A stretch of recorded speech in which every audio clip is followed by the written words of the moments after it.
Bonjour, bonsoir, chers téléspectateurs de Mandé TV, un vrai plaisir de vous retrouver après ce break sur votre émission Réflexion politique. Réflexion politique, votre émission, comme vous le savez très bien, nous abordons énormément de sujets dans le but d'entreprendre une réflexion, de poursuivre une réflexion, d'éclairer la lanterne du citoyen tout simplement. Proclamé par l'Assemblée générale des Nations unies en 1993, le 3 mai est célébré chaque année comme étant la Journée internationale de la liberté de la presse. Elle est aussi et surtout l'occasion des réflexions pour les professionnels des médias sur les questions relatives à la liberté de la presse et à l'éthique professionnelle. Le thème de cette 30e édition est façonner un avenir des droits de la liberté d'expression, clé de voûte des droits humains. Ce sera l'occasion pour nous, chers téléspectateurs de Mandé TV, avec nos invités, de faire un constat sur la presse au Mali. Quelles en sont les menaces et surtout quelles sont les pistes pour pouvoir améliorer le secteur de la presse au Mali.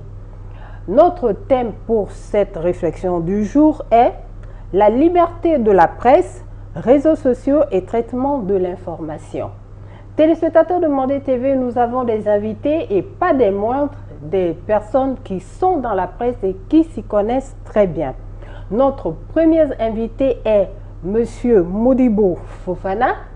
Il est le président de l'Association des professionnels de la presse en ligne au Mali et épelé Appel Mali. Monsieur Fofana. Bonjour, merci d'être invité sur le plateau Mandé TV. C'était un plaisir pour la première fois de venir parler de la presse sur votre plateau. Soyez vraiment le bienvenu sur le plateau de Mandé TV. Merci. Notre deuxième invité est Daouda Tunga Konaté, membre de la Maison de la Presse, secrétaire général de l'Union nationale des journalistes du Mali, UNAJOB. Monsieur Konaté, bienvenue sur le plateau de Mandé TV. Merci de m'avoir invité sur ce plateau pour parler de la presse dans le cadre de la Semaine nationale de la liberté de la presse. Merci beaucoup. Merci beaucoup. Merci monsieur vraiment d'avoir accepté cette invitation et je pense que nous aurons des éclaircissements, un éclairage sur ce que c'est que la liberté de la presse, la liberté d'expression, notamment au Mali. Pour commencer, pour plonger tout de suite dans le vif du sujet, monsieur, dites-nous, veuillez nous faire savoir que pensez-vous, que diriez-vous sur les 30 ans d'exercice de la presse au Mali. Monsieur Fofana, on commence par vous. Ok, merci beaucoup de me donner l'occasion de parler sur la presse, notre presse qui existe il y a bientôt plus de 30 ans, je peux dire. Plus de 30 ans, c'est vrai, on ne va pas faire un bilan, mais 30 ans d'existence, je pense que notre presse a grandi et qui tend vers une vraie maturité. Nous profiterons de votre plateau pour saluer les efforts de nos aînés qui se sont beaucoup battus pour qu'au moins le Mali puisse avoir sa vraie presse privée à l'époque. Avant l'événement de 91, il y avait des presses qui existaient, telles que l'essor et la presse étatique, mais la presse privée n'existait pas. Ça a été un combat de longue haleine, des politiques, une occasion pour moi également de saluer les politiques qui se sont battus également pour que cette presse puisse exister. 30 ans, quel est l'état de notre presse aujourd'hui? Je pense que sur les plans quantitatifs, nous sommes l'une des meilleures presses dans la sous-région. Déjà, nous avons plus de 400 radios et plus de 250 journaux de la place. Et à mon niveau, aujourd'hui, 70 sites d'internet. Et au niveau des télévisions, nous avons plus d'une trentaine de chaînes de TV. Je pense que sur les plans quantitatifs, le pluralisme de la presse est vraiment respecté. Et maintenant, à ce qui concerne sur les plans qualitatifs, je pense qu'on a des chemins à faire. Parce que est-ce que toutes les 400 radios sont des radios professionnelles? C'est ça la question. Et nous avons plus de 250 titres aujourd'hui. Quels sont les meilleurs journaux de la place? Voilà les points d'interrogation. Au niveau des sites, malheureusement, les sites d'Internet, le Mali est à la traîne. Nous n'avons pas encore une loi qui prend en compte les sites d'information en ligne. Certes, nous saluons les efforts loyables de la Maison de la Presse avec le ministère de la Communication, de l'économie numérique et de la modernisation de l'administration qui ont fait la relecture de la loi 046 et c'est l'unique loi pour le moment au Mali qui réglemente le secteur de la presse. Et cette loi est révisée ici, ça a été adopté au niveau des CNT parce qu'aujourd'hui on a eu même l'information que le document est dans les circuits administratifs. Si ça a été adopté, et notre secteur sera pris en compte. Déjà, il y en a une faiblesse au niveau de la loi. Une loi qui existe, il y a bientôt la loi 046 qui existe, il y a la loi 2000, plus de 20 ans. Et cette loi n'évolue pas parce que je me souviens en 2006, la loi a été révisée et c'était pour dépénaliser les délits de presse. À l'époque, j'étais un jeune journaliste à l'Assemblée nationale. Quand les députés ont reçu cette proposition de loi modifiée, les députés ont refusé de voter la loi en pensant qu'ils vont donner assez de pouvoir aux médias. Et d'ailleurs, les députés seront les premières victimes de cette loi révisée parce que si ils ont mal compris la dépénalisation des délits de presse en disant que ça va permettre aux journalistes de taper sur tout le monde sans pourtant être allés en prison. Ça fait partie de l'une des faiblesses de la loi et d'autres faiblesses de notre presse est aujourd'hui la déprofessionnalisation de la presse. Vous savez, quand la loi 2000 a été adoptée, à l'époque, les politiques avaient une vision qu'il faut libérer le secteur de la presse. Exactement, le secteur de la presse a été ouvert à tout le monde. Les politiques ont créé leurs organes, les opérateurs économiques ont créé. Mais dans les années 2000 jusqu'en 2010, nous avons assisté à ce qu'on appelle la déprofessionnalisation de la presse. Il y a eu une ruée de diplômés sans emploi vers la presse qui n'ont ni la vocation ni envie de faire le professionnalisme, juste pour avoir ce qu'on appelle comment dirais-je, juste pour avoir un temps, une occupation.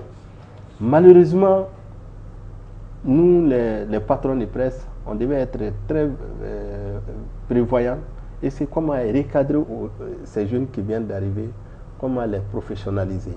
Et de 2010 à maintenant, vous savez très bien, on est dans les nouveaux médias.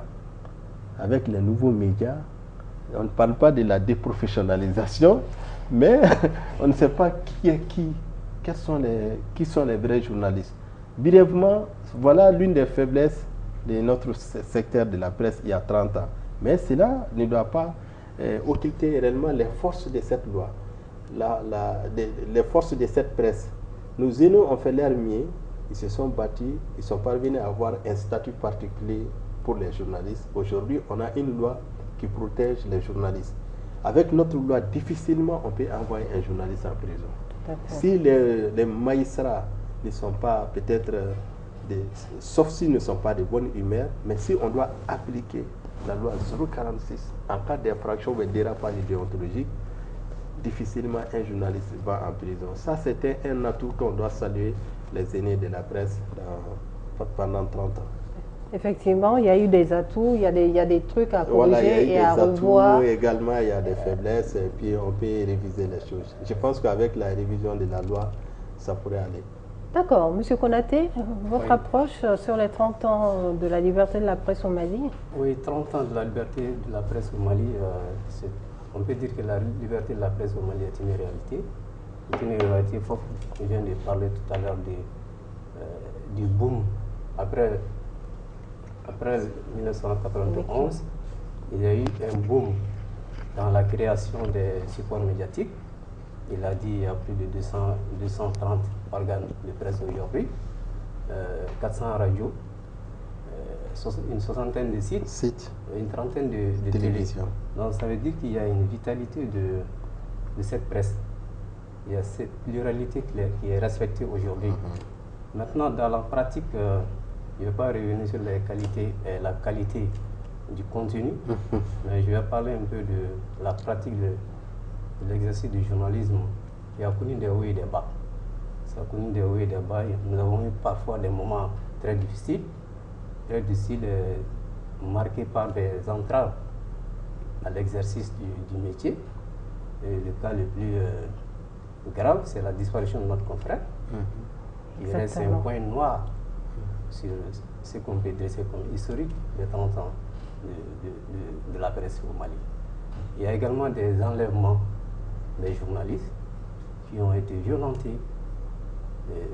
Récemment, un journaliste a été enlevé au mois d'avril. Il s'agit d'Aliou Touré, qui a été enlevé et puis libéré. On ne sait pas qui l'a fait. Enlevé, qui l'a libéré. Donc c'est vraiment des entraves à l'exercice de la presse au Mali qu'il faut dénoncer. C'est vrai, M. Fofana a parlé de la loi 2000. Elle garantit un peu la protection des journalistes. Aujourd'hui, est-ce qu'elle résiste à la volonté des seigneurs du jour, s'il faut parler ainsi? Parce que malgré la présence de cette loi, malgré la protection assurée de cette loi, les journalistes continuent à être enlevés, intimidés. Et aujourd'hui, il faut le reconnaître que la pratique du journalisme aujourd'hui, les journalistes exercent une certaine autocensure. Pourtant, la liberté de presse est garantie par la loi. Aujourd'hui, nous exerçons une certaine censure sur nous-mêmes. Tout à fait. Concernant certaines questions, on ne peut pas se permettre de parler de ça.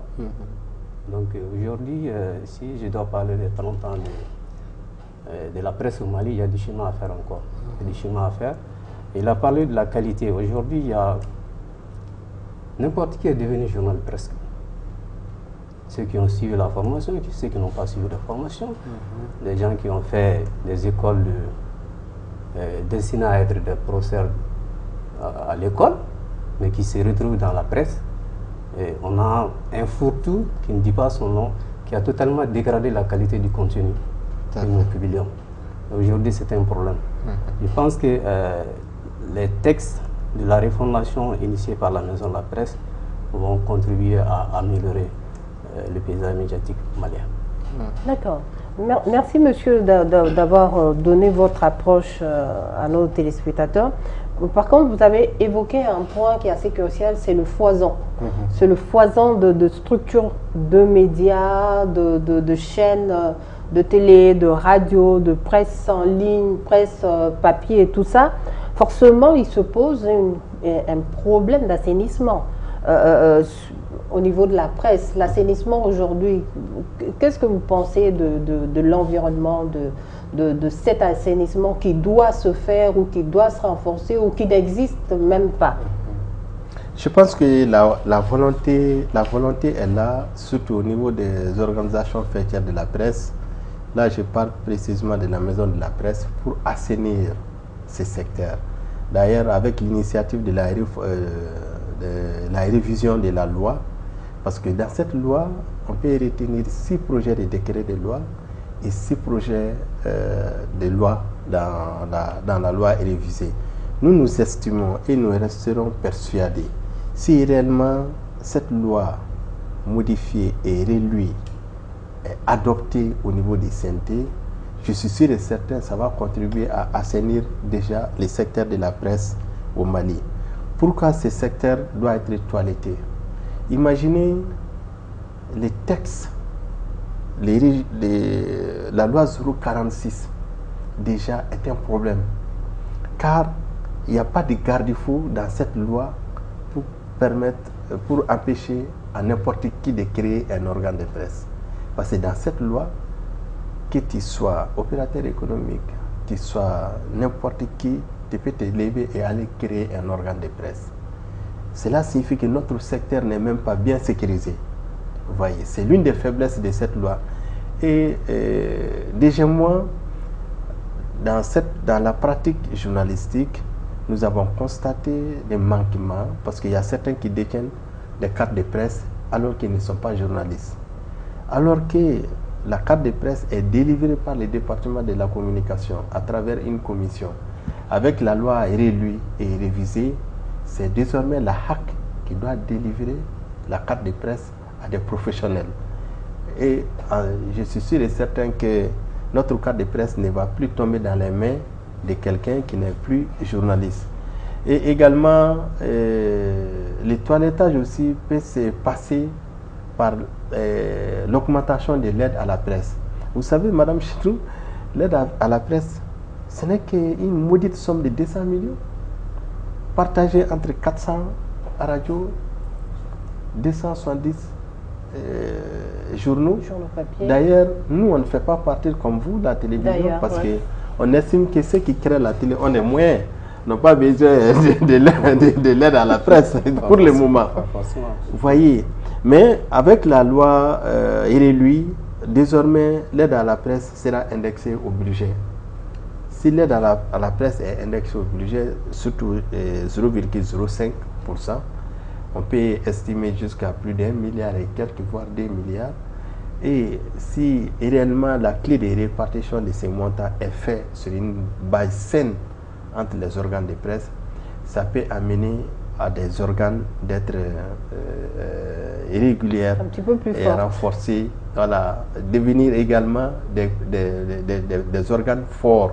Parce que jusqu'à présent, il faut le dire, les organes qui sont liés à des contrats de l'État ne sont pas forcément des organes indépendants, alors que nous sommes dans cette situation aujourd'hui.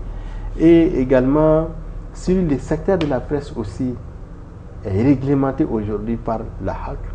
Je suis sûr et certain qu'on peut procéder à un vrai toilettage de ce monde, surtout avec l'avènement de l'Internet. Vous savez que vous-même, aujourd'hui, télévision classique, avec les charges fiscales, vous êtes concurrencé par ces jeunes-là, par des cyberactivistes ou bien des web-activistes qui se disent qu'ils ont leur web TV. Ils ont les mêmes marchés que vous. Ils font les mêmes boulots que vous, même si ce n'est pas professionnel. Mais si on parvient au moins à adopter la loi actuelle, on va savoir qui est Web TV, qui est autorisé à créer une télévision ou bien un journal en ligne ou bien une radio, une web radio en ligne.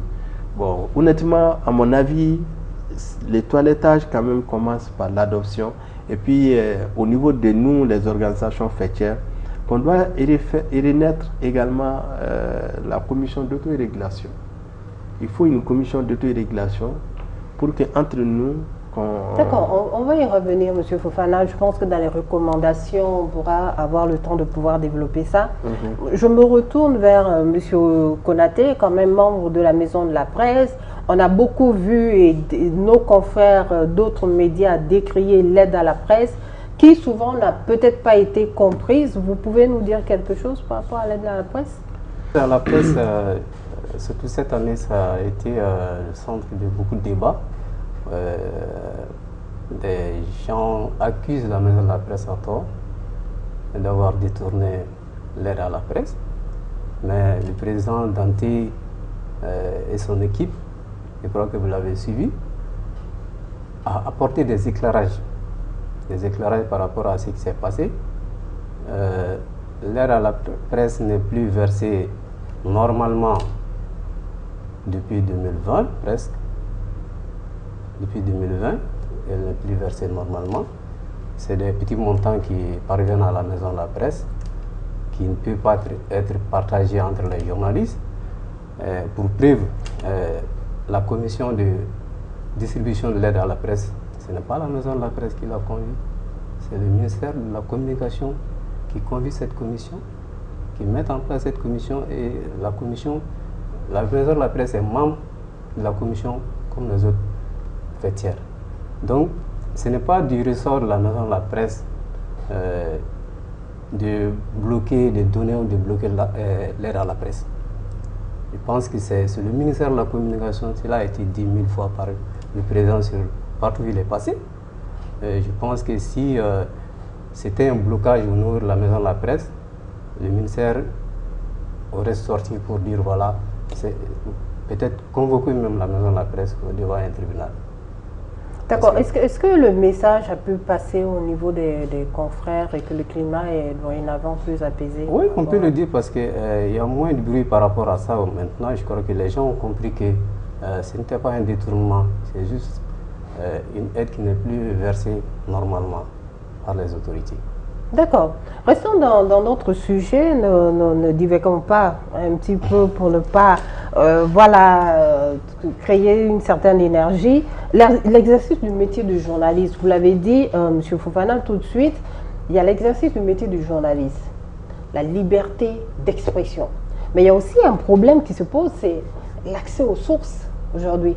Quand on veut dire la vérité, il faudrait avoir l'information vraie, nécessaire, pour pouvoir la donner à la population.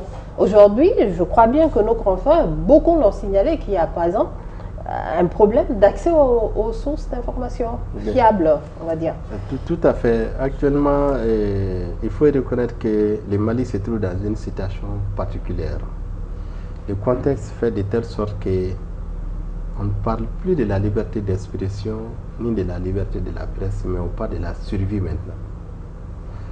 Je me souviens très bien, si David peut-être peut m'aider, il y a juste 1 an ou 2 ans, c'était le thème principal d'une journée internationale de la presse, que l'information est un bien public.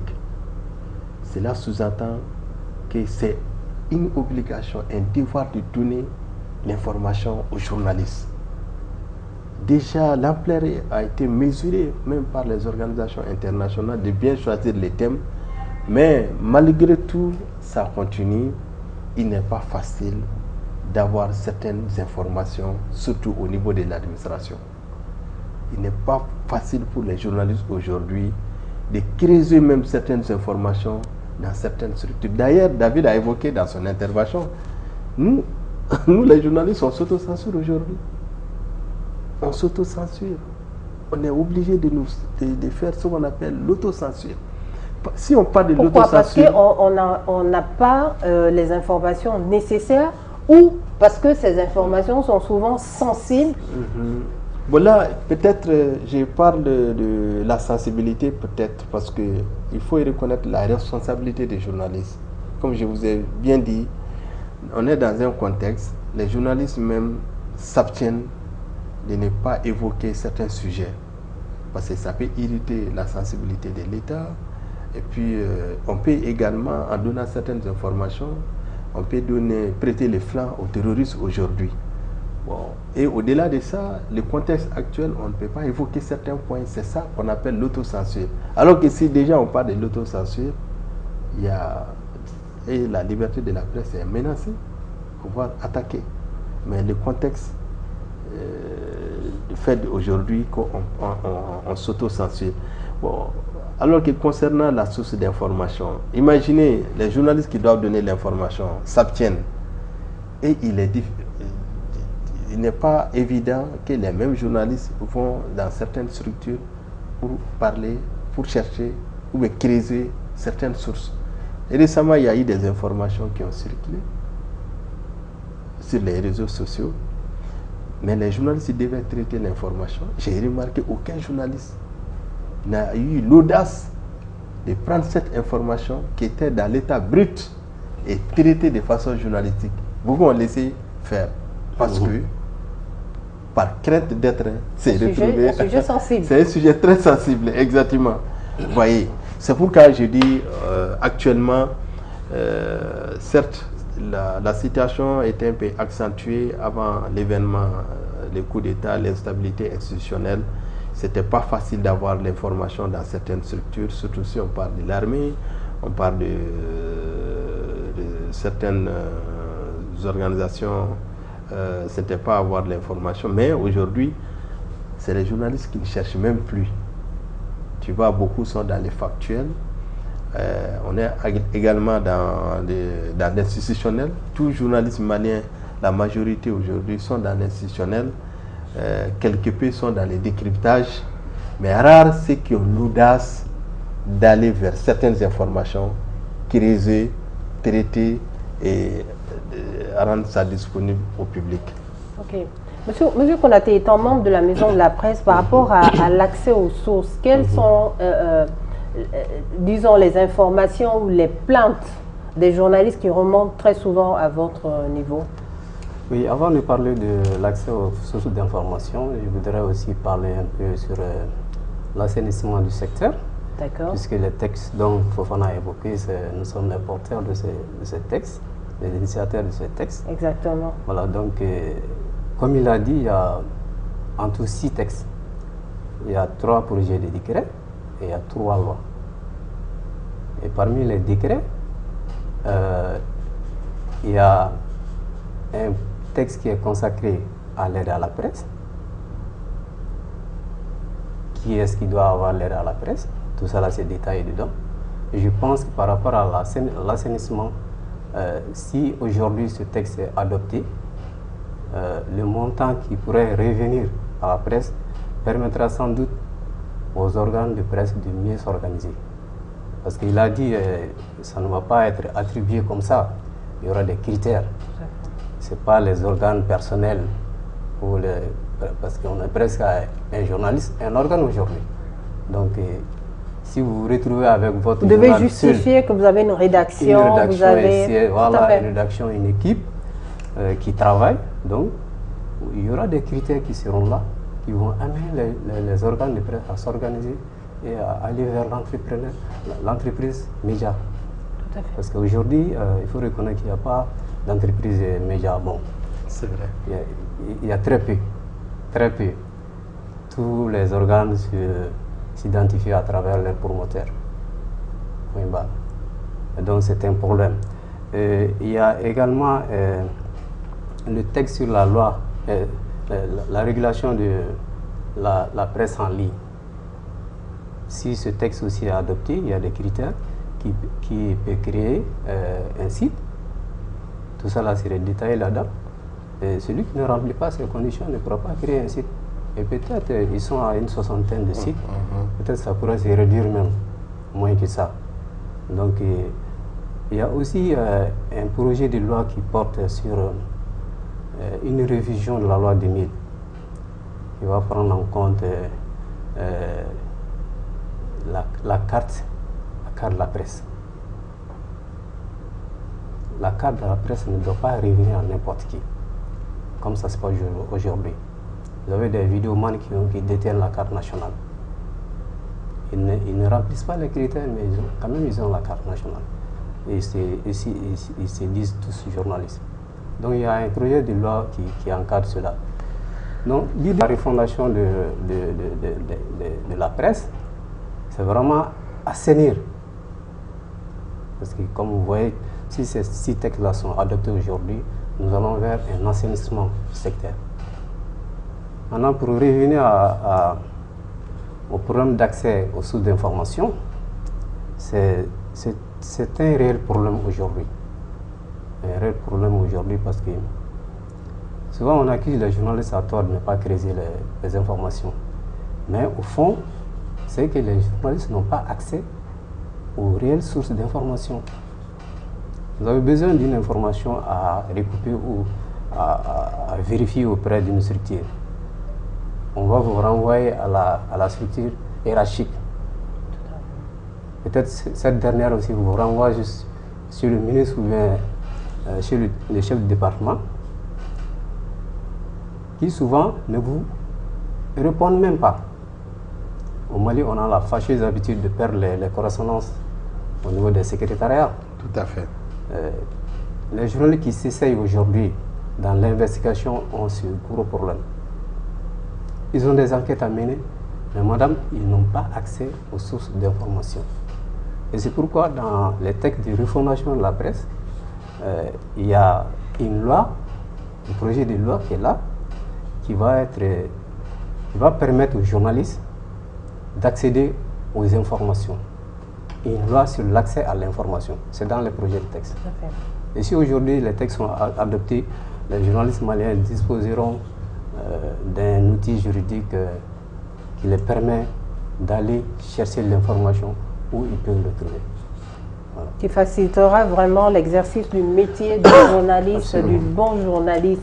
Et par rapport à ce métier du journaliste, il y a quand même des menaces aujourd'hui, vous les avez pratiquement évoquées lors de vos interventions. Aujourd'hui, c'est quoi les menaces dont on peut vraiment craindre de la presse aujourd'hui au Mali, les menaces? Bon, actuellement au Mali, jusqu'à présent, il faut reconnaître que on peut dire que la liberté de la presse est toujours garantie au Mali. Parce que les journalistes continuent à exercer leur profession, mais il y a une pression qui est là. Il y a une pression qui pèse sur les journalistes dans la pratique de leur profession. Surtout le contexte actuel, vous voyez, j'ai toujours dit ça sur certains plateaux, on n'est pas dans une situation normale. Si vous n'êtes pas dans une situation normale, déjà, il y a l'éthique souvent qui nous impose que toutes les informations ne sont pas publiables. Ça relève de la responsabilité des journalistes. Certes, nous, on peut avoir certaines informations, mais on a souvent peur de diffuser l'information pour ne pas irriter souvent certaines entités. Déjà, cela signifie que la liberté de la presse est menacée. C'est là. On a cette pression qui est là. La preuve, au-delà de la pression, on est même sorti de la pression, mais on a remarqué qu'un journaliste a été enlevé le 4 avril pour être réapparu le 10 avril. Et le journaliste n'a pas eu l'audace de dire il était entre les mains de qui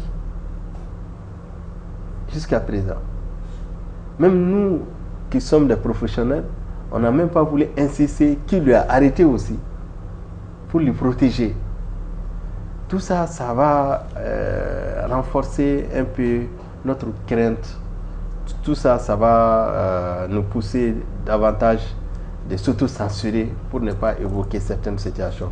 Mais je suis optimiste que si réellement la situation, le contexte peut-être, on parvient au moins à sortir de cette situation, on peut retrouver notre liberté de la presse d'attendre, sinon logiquement la menace pèse sur les journalistes. On a peur d'être enlevés. On a peur que nos femmes soient veuves, que nos enfants soient orphelins, de ne pas toucher à certains sujets très sensibles du pays. Mais au-delà de ça, on appelle les journalistes aussi vraiment d'être plus responsables, de tenir compte de la situation actuelle et de mettre en tête que dans un pays qui est confronté à une crise multidimensionnelle, toutes les informations ne sont pas bonnes à dire. Surtout, il y a des informations souvent qui peuvent nuire la cohésion sociale ou bien qui peuvent nuire les pays. Et on demande aux journalistes de ne pas publier et de mettre en tête que ces informations n'ont pas assez d'intérêt général et de s'auto-censurer. Parce que comme on l'a dit, mes amis ivoiriens, aucune information ne vaut une vie, quoi. Aucune information ne vaut une vie. Tout à fait. Ouais. Concernant les menaces, Konaté? Oui, les menaces, elles sont réelles. De la presse, hein, vraiment. Oui, elles sont réelles parce que nous constatons des intimidations, surtout sur les réseaux sociaux. Parce qu'aujourd'hui, on parle de plus en plus, et Fof l'a dit, moi je le répétais, nous nous censurons. Nous nous censurons pourquoi? Parce que, pas par peur d'être arrêté ou d'être traduit en justice, mais on a peur d'être pris en partie par l'armée noire, entre guillemets, qui est sur les réseaux sociaux.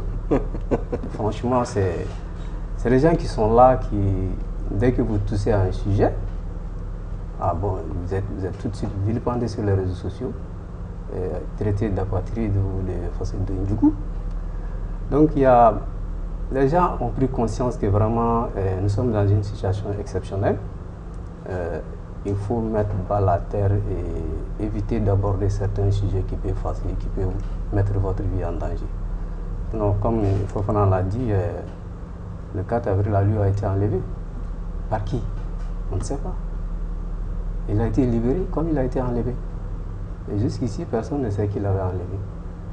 Et il y a des appels souvent sur les réseaux sociaux à, par exemple, il y a un journaliste qui n'est plus au Mali.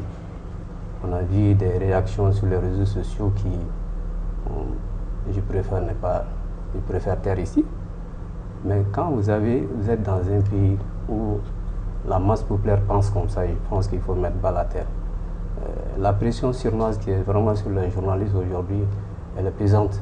Elle est pesante et fait qu'on se retient sur certains sujets pour ne pas, comme Fofana a dit, pour ne pas que nos femmes deviennent des veuves, quoi. Ah oui. Donc voilà. Sinon, les menaces, elles sont réelles, surtout avec certains textes qui ont été adoptés, qui constituent aujourd'hui une menace aussi.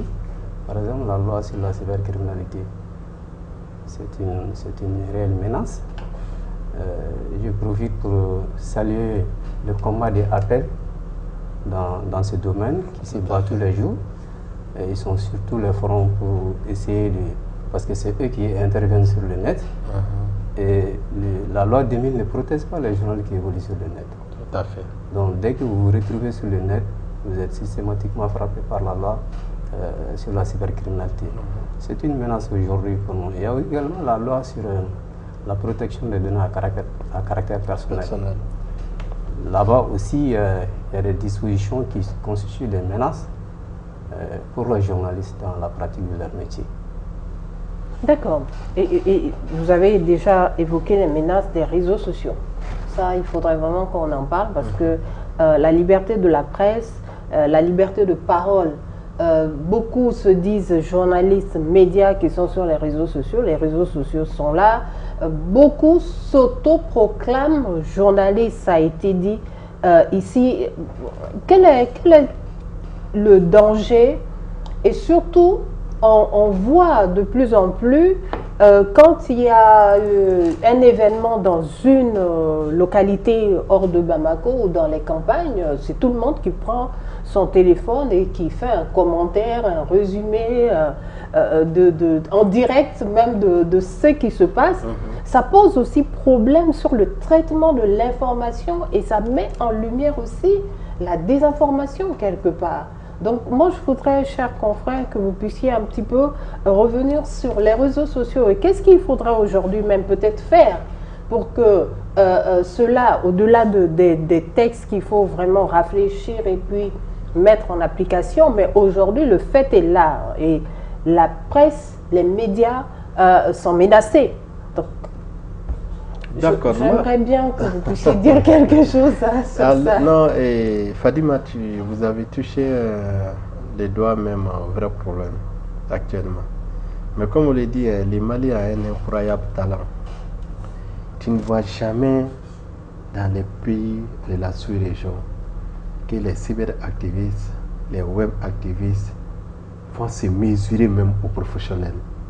Parce qu'avec l'avènement des réseaux sociaux, surtout Facebook Live, tout le monde peut faire les directs, tout le monde est libre de faire les commentaires, mais cela ne te fait pas un journaliste. C'est nous, c'est vrai, au Mali, c'est une autre réalité. Ces cyberactivistes, ces web-activistes ou autres font l'opinion aujourd'hui. C'est eux qui font l'opinion. C'est eux qui occupent même les réseaux sociaux plus que les professionnels.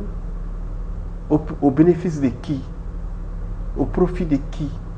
Alors que l'on est persuadé qu'une information bien traitée par les professionnels, une information saine et digestive, aide même le gouvernement à se développer et à soigner son image à l'international. Mais malheureusement, avec l'avènement des réseaux sociaux, nous avons une catégorie d'informateurs qui ne sont ni journalistes, ni professionnels, mais aujourd'hui qui sont en train de faire l'opinion et qui est très dangereux, non seulement pour ceux qui, non seulement pour la stabilité du pays, mais même si aussi pour leur audience. Pour leur audience. On ne s'improvise pas journaliste, Fadima. Imaginez, il y a combien d'écoles privées au Mali, des universités de journalisme et de communication. Les parents payent des millions pour que leurs enfants deviennent journalistes professionnels pendant 3 ans. Au même moment, un plaisantin se réveille de son sommeil avec un smartphone de 30 000 francs, un trépied, pour dire qu'il est journaliste. Voilà, c'est pourquoi nous assistons tous les jours à des dérapages déontologiques sur les réseaux sociaux. Aujourd'hui, on est confronté, les milieux, l'environnement même des réseaux sociaux est infesté par les fake news, la désinformation et puis la malinformation, pour ne pas dire la mésinformation. Et les gens, les internautes, même les Maliens, dans leur majorité, ne savent pas quelle est la bonne information, quelle est la mauvaise information. Mais je pense que les gens commencent à faire une prise de conscience. Parce qu'à longueur de journée, on reçoit des mails, des messages inbox. Ah, nous avons vu une telle information sur les réseaux sociaux. Et c'est vrai. S'ils sont nombreux comme ça à s'interroger, à se poser des questions, cela veut dire qu'ils n'ont plus confiance à tout ce qu'ils voient sur les réseaux sociaux.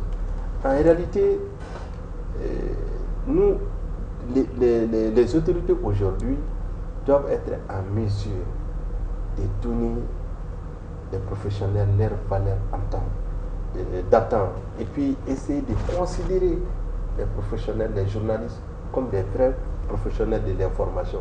C'est pas gratuit qu'on dit l'information, c'est une science. Si c'est une science, c'est pas n'importe qui est en mesure de faire ce qu'on appelle de collecter l'information, traiter l'information et rendre ça disponible à une cible bien déterminée. Celui qui n'a jamais fait le journalisme, qui n'a jamais été à l'école, qui n'a pas appris le journalisme dans un organe de presse, si vous avez demandé ces derniers de donner l'information, ça c'est bonjour les dégâts. Et c'est ça qu'on assiste tous les jours au Mali. Les crashs d'avion, vous avez vu, au départ, combien de gens ont dit qu'il n'y a pas eu mort d'homme? Ils ont induit tout le monde en erreur, qu'il y a eu crash d'avion, mais il n'y a pas eu mort d'homme. Mais après le communiqué du gouvernement, nous sommes rendus compte que les membres d'équipage même n'ont pas survécu. Parce que si on avait laissé l'information aux professionnels, je suis sûr et certain que la population est bien édifiée, etc. D'accord. Monsieur Konaté, que diriez-vous des réseaux sociaux, les autoproclamés journalistes? Oui, les réseaux sociaux, surtout les autoproclamés, comme vous le dites, journalistes, ils constituent aujourd'hui une vraie menace pour les journalistes professionnels. N'est pas journaliste qui le veut. De la même manière que quelqu'un ne peut pas se lever un petit matin et aller dans un bloc opératoire pour faire des opérations, pour opérer des gens, de la même manière quelqu'un ne peut pas se lever un beau matin et devenir journaliste. L'information est tellement sensible qu'elle doit être traitée et diffusée par des professionnels. N'importe qui se lève aujourd'hui, il se dit journaliste. Comme Fofana l'a décrit, ils ont un smartphone, un trépied, ils s'improvisent journalistes et donnent des informations. Je crois que l'information sur les réseaux sociaux, ce n'est pas qu'une menace pour les journalistes, je crois que c'est une menace même pour le pays. C'est une menace pour le pays en ce sens qu'il y a un formatage de l'opinion qui se passe sur les réseaux sociaux aujourd'hui, avec les web activistes qui tous les jours font des débats qui n'ont ni tête ni queue, Exactement. qui induisent l'opinion dans une erreur.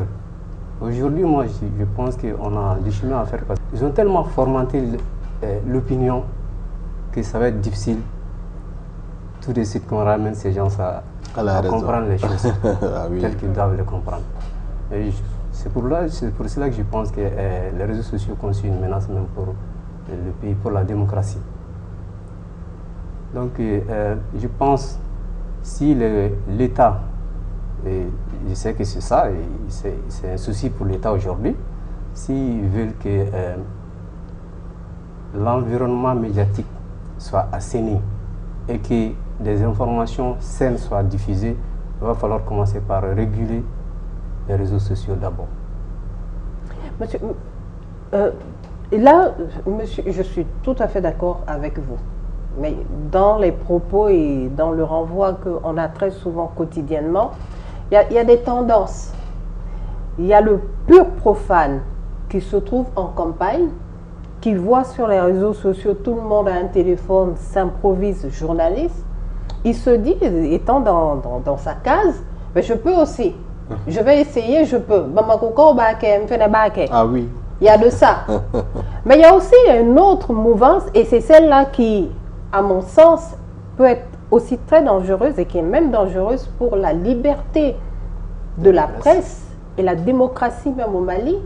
Il s'agit des web activistes ou des activistes qui font exprès de biaiser l'information, d'induire en erreur la population. À vos niveaux, vous avez sûrement fait ce constat-là. Et j'aimerais que vous puissiez me dire quelle analyse avez-vous fait, tout à fait. Vraiment de exactement, ça. Au niveau des réseaux sociaux, il y a des web activistes qui sont très bien rodés dans ce domaine, qui font exprès également de faire ce qu'on appelle la désinformation. Parce que la désinformation, c'est une fausse information fabriquée de toutes pièces, juste pour induire les gens en erreur. Nous, on n'est pas contre les web activistes ni les cyberactivistes. D'ailleurs, c'est un phénomène qui est partout. C'est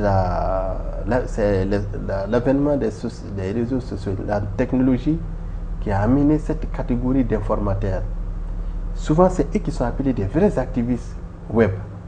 Parce que ce sont des activistes qui prennent des sujets et qui croient à leur puissance verbale sur les réseaux sociaux et dénoncer un fait. Mais ils ne se disent pas journalistes. Mais malheureusement, chez nous au Mali, nous avons des web activistes qui se disent des bouteilles pleines et qui n'ont pas besoin d'apprendre même le professionnalisme. D'ailleurs, d'être professionnel ne les arrange même pas. Et réellement, c'est par eux qu'il y aura beaucoup de la désinformation, les fake news. Et c'est une réalité.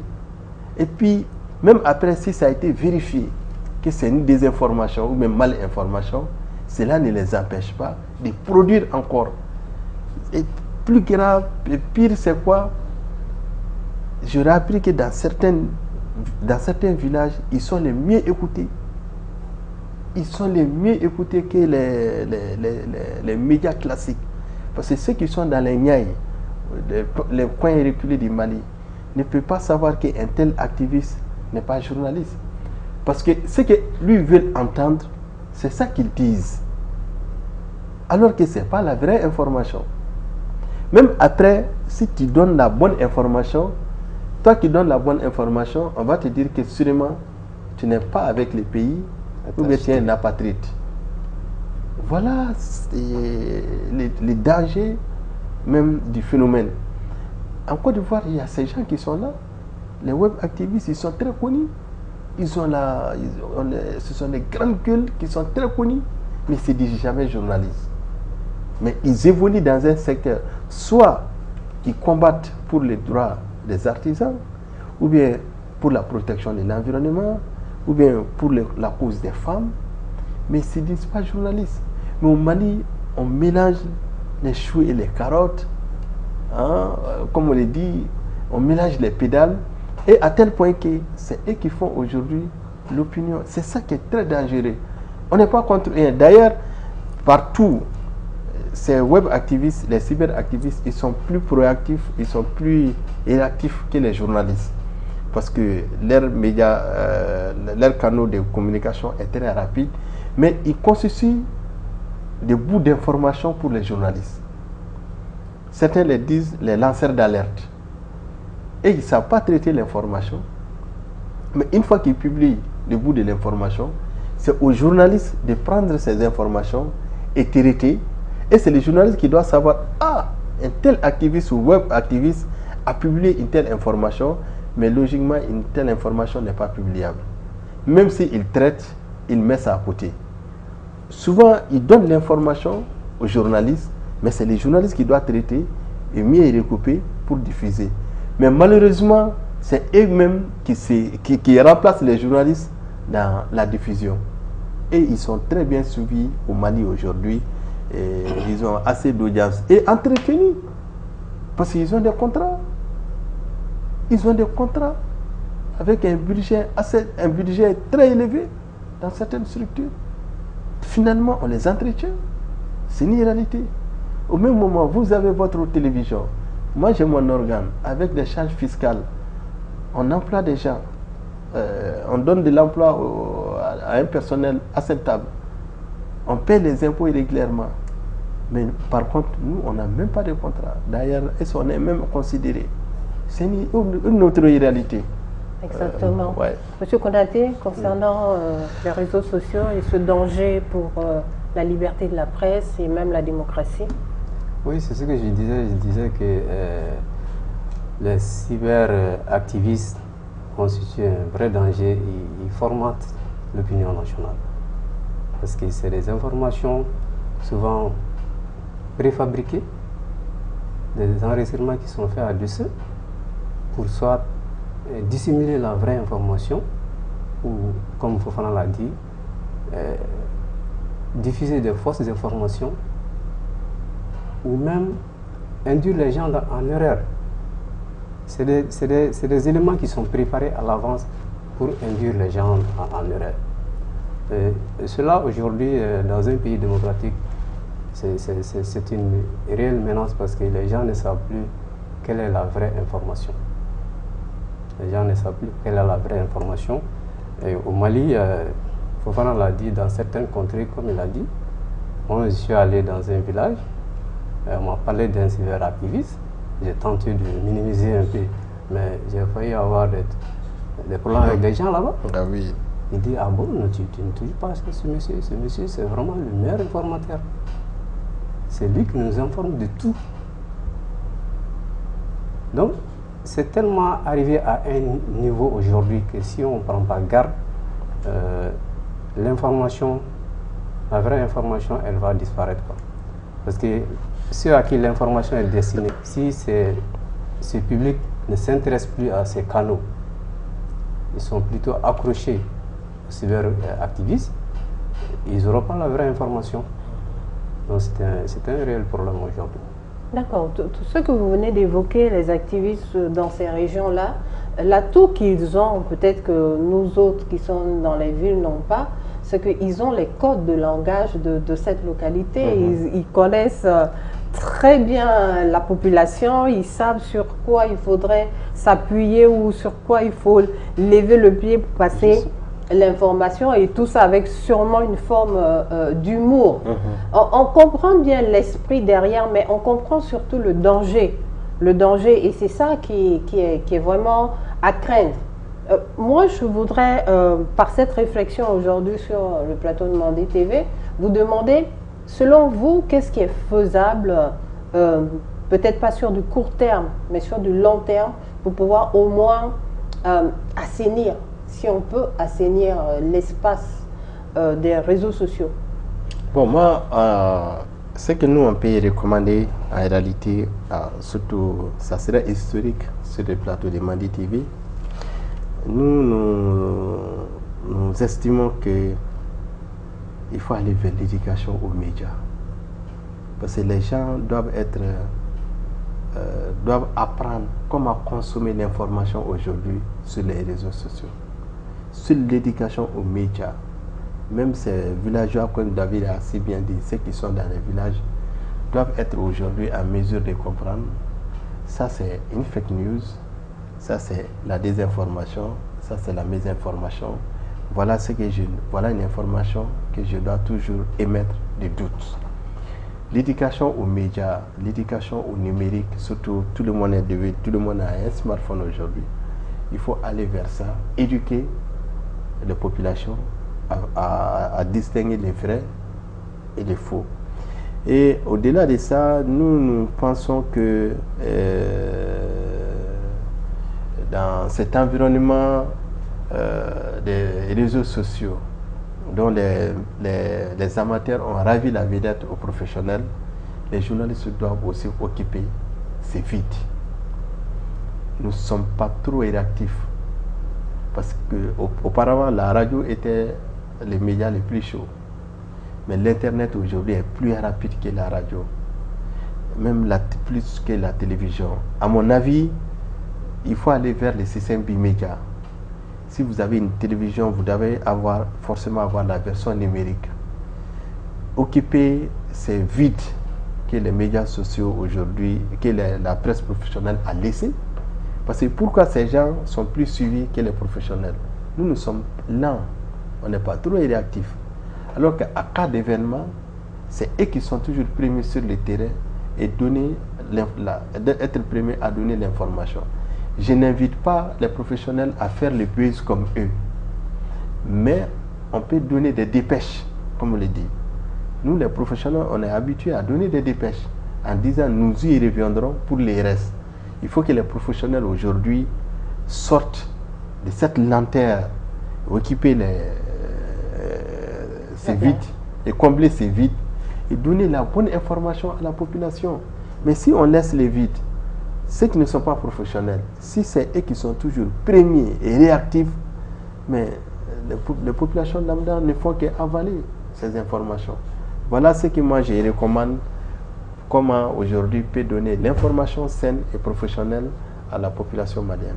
Merci Fofana. Konaté, vous avez quelque chose à rajouter? Oui, en tant que professionnel du secteur, il a tout dit. Il a tout dit parce qu'il faut reconnaître que c'est la liberté d'expression garantie par la Constitution qui leur donne ces droits. On ne peut pas les empêcher de faire leur communication sur les réseaux sociaux. Personne ne peut les empêcher de le faire. Maintenant, comme il a dit, il faut vraiment aller vers l'éducation numérique, initier les gens à la bonne utilisation de l'Internet, de tout ce qui se passe sur l'Internet, y compris les réseaux sociaux. Initier les gens à faire la différence entre les intox, les infox et les fausses informations. Je pense que c'est en cela que nous pourrions contrebalancer, si je peux me permettre, cette catégorie de journalistes qui se retrouvent sur les réseaux sociaux et qui diffusent des informations souvent biaisées.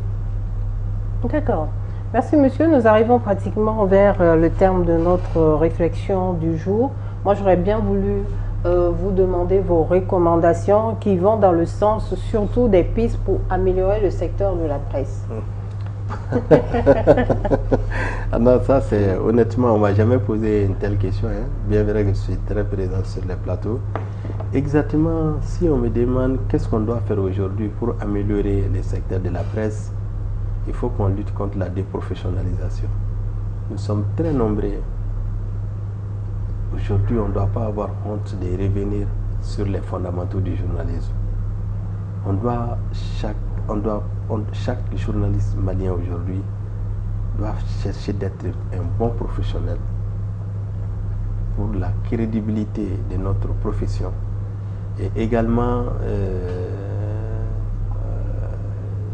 essayer de voir aujourd'hui comment on peut faire la presse une vraie institution. Les gens disent que nous sommes un quatrième pouvoir. Mais je vous dis, madame, nous sommes les premiers pouvoirs. Si nous avons notre vraie indépendance. Parce que le problème c'est qu'on n'est pas indépendant. Nous avons les mains liées. Il y a cette lourdeur qui pèse sur les journalistes, sur la presse malienne. Sur une bonne presse, une presse forte dans un pays mesure l'état de santé de la démocratie. Souvent, si on veut mesurer quel est l'état de santé de la démocratie, on demande quel est l'état de santé de la liberté de la presse. Si la liberté de la presse se porte très bien, cela veut dire que ces pays aussi se portent très bien. Pour donner cette valeur à notre presse, il faut aller vers une presse indépendante. Une vraie presse indépendante. Voilà la recommandation que je voudrais faire. Merci beaucoup, Konaté. Oui, si j'ai une recommandation à faire, c'est vraiment demander aux autorités d'adopter très rapidement les textes soumis pour adoption par la maison de la presse. Je crois que tout notre salut passera par là. Et également, je vais recommander, nous sommes des fêtières, je vais recommander aux différents fêtières de former leurs membres. Parce qu'il faut qu'on a parlé de déprofessionnalisation. Je pense qu'aujourd'hui, les jeunes viennent sur le terrain, mais ils n'apprennent pas. Tout à fait. De plus en plus, la formation, c'est leur dernier souci. Même si vous organisez une formation, les gens seront là seulement pour les perdre. Ouais. Ils ne vont pas suivre la formation. Je pense qu'au niveau des rédactions, jusqu'au niveau des fêtières, les gens doivent aller de plus en plus vers la formation, accentuer la formation des jeunes. C'est en cela que nous pourrons nous en sortir. Monsieur, merci beaucoup d'avoir contribué à cette réflexion du jour. Je vous demanderai votre dernier mot et on arrive vraiment à la fin. Dernier mot, vous clôturez en 2 secondes, même pas. Ok, merci beaucoup. Mon dernier mot, c'est de lancer un appel à nos autorités de reconsidérer cette presse, que la presse ne constitue pas un danger. D'ailleurs, la presse les accompagne. Et nous sommes des professionnels, nous sommes responsables, nous sommes conscients de la situation et nous sommes en mesure de dire quelles sont les informations publiables et quelles sont les informations non publiables. Connaissez votre dernier mot? Le dernier mot en tant que syndicaliste, parce que je suis le secrétaire général de l'AGEM, je vais appeler les autorités à tout mettre en œuvre pour que nos confrères qui sont en captivité recouvrent la liberté et retournent dans leur famille sains et saufs. Merci. Merci beaucoup. Merci. Alors, téléspectateurs de Mandé TV, au sortir de notre réflexion, il est clair et net, il faudrait former les médias pour assainir le secteur de la presse et préserver la liberté de la presse. Cette réflexion aujourd'hui a pour thème la liberté de la presse, réseaux sociaux et traitement de l'information. Nous avons des invités, pas des moindres. Monsieur Modibo Fofana, il est le président de l'association des professionnels de la presse en ligne du Mali, Appel Mali. Avec monsieur Daouda Tunga Konaté, membre de la Maison de la Presse, il est le secrétaire général de l'Union nationale des journalistes du Mali, UNAJOB. Chers téléspectateurs de Mandé TV, merci d'avoir suivi cette réflexion jusqu'au bout. Ne quittez pas les ondes de Mandé TV, restez toujours connectés sur notre chaîne YouTube, Facebook, Mandé TV, Reflet du Mali.